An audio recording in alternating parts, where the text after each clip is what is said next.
Jango voltou a ser presidente. Então tá. Desta vez, não vai poder fomentar um golpe. Continuemos a cuidar de assuntos que não têm importância. O Congresso devolveu, nesta quarta, simbolicamente, o mandato a João Goulart. A presidente Dilma estava presente. Também assistiram à cerimônia os chefes das Forças Armadas. Deixem-me ver. Falta agora rever o golpe do Estado Novo e o que decretou a proclamação da República, que também foi uma quartelada. O senador Renan Calheiros, PMDB-AL, como presidente do Congresso, pediu desculpas pelas inverdades patrocinadas pelo Estado brasileiro. Jango foi chamado de um patriota. Como se sabe, os restos mortais do ex-presidente foram exumados para que se apure uma delirante hipótese de assassinato. O João Goulart que mergulhou o país no caos político desapareceu.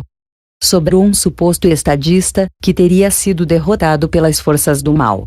Aí, meus caros, eu tenho de remetê-los para um autor que vocês conhecem bem. Marco Antônio Villa, que escreveu o livro Jango, um perfil. Precisa ser lido.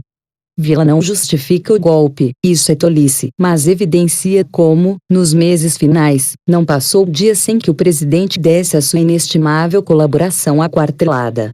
Seu último discurso foi redigido por Luiz Carlos Prestes, o líder comunista. Reproduzo abaixo trecho de uma entrevista de Villa concedida à Folha em 2004. Volto em seguida.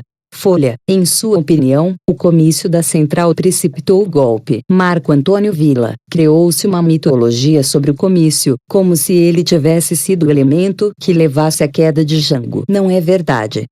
Foi organizado como meio de o governo pressionar o Congresso a aprovar uma série de reformas, as quais o próprio governo ainda não havia enviado.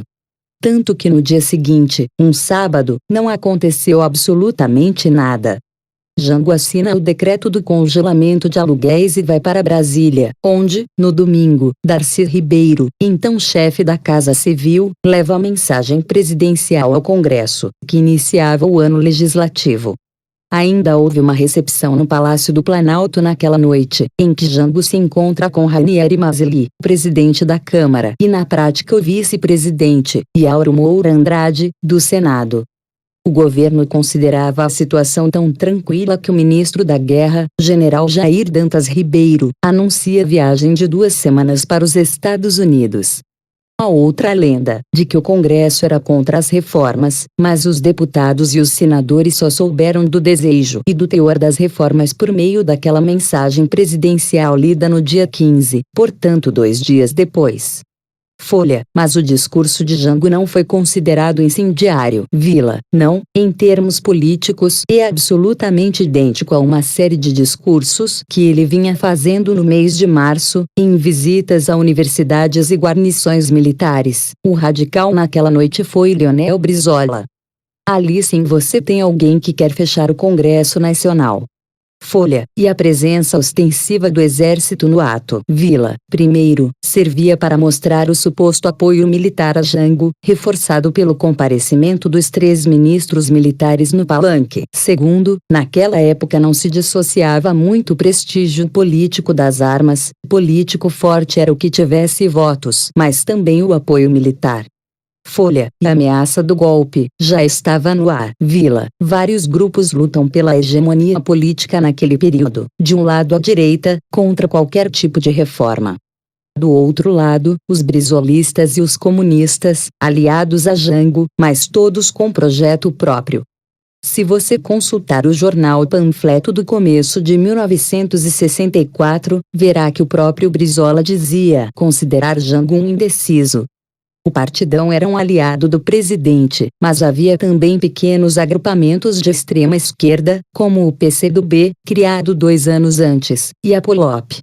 O que une ambos os lados é que todos querem chegar ao poder por golpe, seja os militares, seja Brizola e mesmo Jango, no caso para continuar no poder.